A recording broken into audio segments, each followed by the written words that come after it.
is raised. The mystery of Hello, New York. I am standing at the holiest shrine of the Soviet Union. Charges of mismanagement and misuse of funds to promote... I have the honor, if that's the word, of being the last member of the Morrow team that is still active in daily journalism.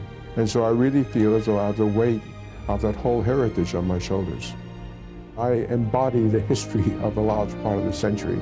People will come to me saying, let's see, Spanish-American War, oh no, I guess you couldn't have covered that, 1898, right? A lot of it is simply a matter of longevity. If you last long enough, they gotta say, let's give them some kind of an award, just because you've been there all those years. The awards that I get now for lifetime this and lifetime that, I love to get them. But what you're really celebrating is that I'm in generally good physical shape and my lifetime is extended to the point where I can afford it, where I can come here and get this award. After the first attacks on Stalin... The biggest thing in my foreign career was getting to know Nikita Khrushchev in the Soviet Union and arranging to do his first ever interview on television, which was for CBS Face the Nation. No Soviet leader had ever given an interview before on television, anybody. And so that was 1957, and that was a real first and a great, great thrill.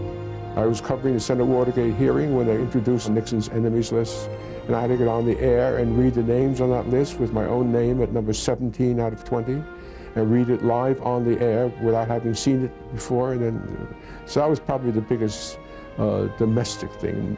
Not everybody has always appreciated my ethics, because my ethics go with a refusal, for example, to name sources. You can't betray a source, because if you do, you'll be drying up a lot of future sources for a lot of future reporters. It isn't that I enjoy getting into trouble over things like that, but sometimes trouble is made for you that becomes inescapable. The latest mystery event, when I left television, I met somebody at a restaurant who said to me, "Didn't you used to be Daniel Schorr?" That's television. And now, you know, I can be sitting in a restaurant, somebody come up to the next table and say, I would recognize that voice anywhere. I finally reached nirvana here. That's to say, having gone through 50, 60 years of chasing around for stories and trying to get stories into print or on the air, because I've done both in my time, I finally reached the point where I have this title called senior analyst. And that means that I get to read a lot of papers and think a lot and make some phone calls. And when I've thought it all over, I write it down and walk into a studio and record it. It is heaven.